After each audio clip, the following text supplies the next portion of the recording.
नमस्कार मित्रों, कई लोगों के मन में यह सवाल उठता है कि भगवान श्री कृष्ण द्रौपदी के चीरहरण के पहले ही उसे बचा सकते थे और उससे पहले श्री कृष्ण ने युधिष्ठिर को जुआ खेलने से रोका क्यों नहीं। चलो मान भी लो कि नहीं रोका तो वह शकुनी मामा की तरह युधिष्ठिर को सहयोग देकर उन्हें जुए में जीता सकते थे, लेकिन उन्होंने ऐसा भी नहीं किया। आखिर उन्होंने ऐसा क्यों नहीं किया? तो मित्रों, यह सब जानने के लिए आप हमारे इस वीडियो के साथ में बने रहे अंत तक। और उससे पहले अगर आप हमारे कर्मयोगी चैनल पर नए हैं तो कृपया हमारे इस चैनल को सब्सक्राइब जरूर कर दें। तो चलिए मित्रों, आगे बढ़ते हैं। उद्धव गीता या उद्धव भागवत में श्री कृष्ण के सखा उद्धव उनसे इस संबंध में कई सवाल करते हैं। और जानते हैं श्री कृष्ण और उद्धव संवाद को। उद्धव कहते हैं, हे कृष्ण, आप पांडवों के प्रिय मित्र थे। आजाद बांधव के रूप में उन्होंने सदा आप पर पूरा भरोसा किया। कृष्ण, आप महान ज्ञानी हैं, आप भूत वर्तमान व भविष्य के ज्ञाता हैं, किंतु आपने सच्चे मित्र की जो परिभाषा दी है, क्या आपको नहीं लगता कि आपने उस परिभाषा के अनुसार कार्य नहीं किया है? आपने धर्मराज युधिष्ठिर को जुआ खेलने से क्यों नहीं रोका? चलो ठीक है कि आपने उन्हें नहीं रोका, लेकिन आपने भाग्य को भी धर्मराज के पक्ष में नहीं किया।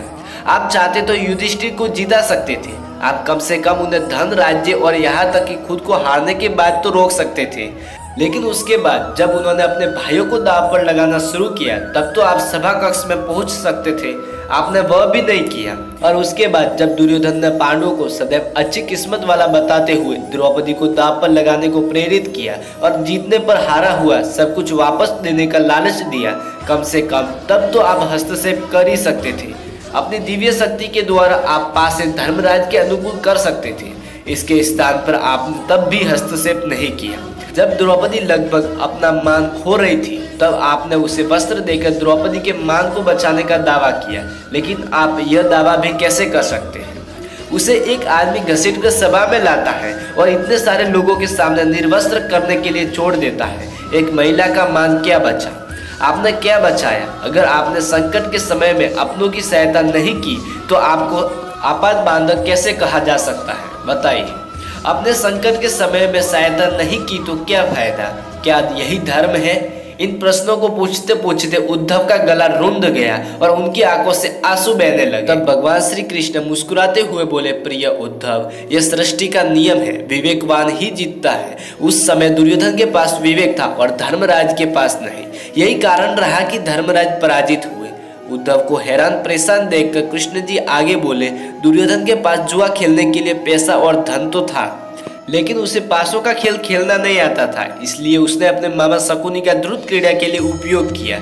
यही विवेक है। धर्मराज भी इसी प्रकार सोच सकते थे और अपने चचेरे भाई से पेशकश कर सकते थे कि उनकी तरफ से मैं खेलूंगा। जरा विचार करो कि अगर शकुनी और मैं खेलते तो कौन जीतता? पासे के अंक उसके अनुसार आते या मेरे अनुसार? चलो इस बात को जाने दो। उन्होंने मुझे खेल में शामिल नहीं किया, इस बात के लिए उन्हें क्षमा किया जा सकता है, लेकिन उन्होंने विवेक शून्यता से एक और बड़ी गलती की, और वह यह कि उन्होंने मुझसे प्रार्थना की कि तब तक सभा कक्ष में न आओ जब तक कि मुझे बुलाया न जाए, क्योंकि वे अपने दुर्भाग्य से खेल मुझसे छुप कर खेलना चाहते थे। वे नहीं चाहते थे मुझे मालूम पड़े कि वो जुआ खेल रहे हैं।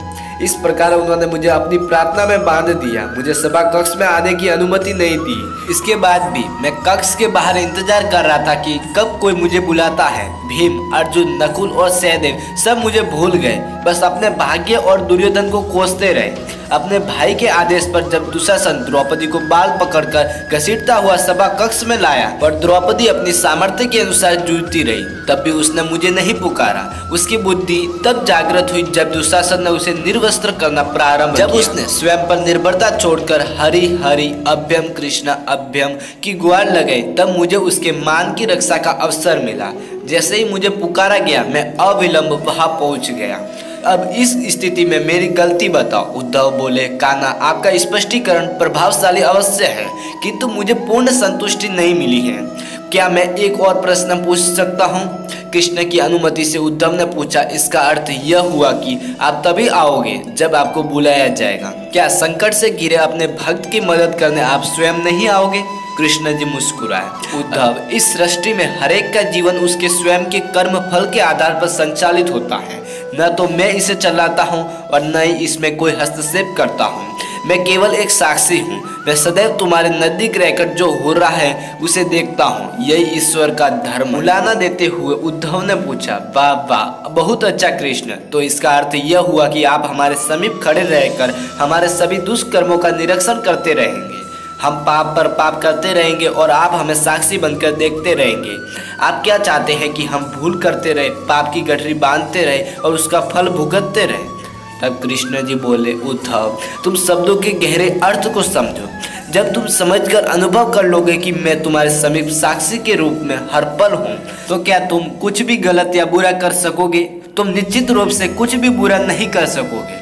जब तुम यह भूल जाते हो और यह समझने लगते हो कि मुझसे छुपकर कुछ भी कर सकते हो, तुम कठिनाइयों में फंसते हो। धर्मराज का अज्ञान यह था कि उसने माना कि वह मेरी जानकारी के बिना जुआ खेल सकता है। अगर उसने यह समझ लिया होता कि मैं प्रत्येक के साथ हर समय साक्षी के रूप में उपस्थित हूँ, तो क्या खेल का रूप कुछ और नहीं होता? और उद्धव मंत्रमुग्ध हो गए और बोले, प्रभु, कितना गहरा दर्शन है, कितना महान सत्य। प्रार्थना और पूजा पाठ से ईश्वर को अपनी मदद के लिए बुलाना तो महज हमारी पर भावना है, किंतु जैसे ही हम विश्वास करना शुरू करते हैं कि ईश्वर के बिना पत्ता भी नहीं हिलता, तब हमें साक्षी के रूप में उनकी उपस्थिति महसूस होने लगती है। गड़बड़ तब होती है जब हम इसे भूलकर सांसारिकता में डूब जाते हैं। तो मित्रों, भगवान श्री कृष्ण कुछ इस प्रकार उद्धव को बताते हैं कि युधिष्ठिर को जुए में क्यों उन्होंने पहले सहायता नहीं की और द्रौपदी के कहने का इंतजार क्यों किया। तो मित्रों, ये था आज का हमारा वीडियो। यह वीडियो जानकर अच्छा लगा हो तो कृपया हमारे इस वीडियो को लाइक, कमेंट, शेयर एंड हमारे कर्मयोगी चैनल को सब्सक्राइब जरूर कर दें।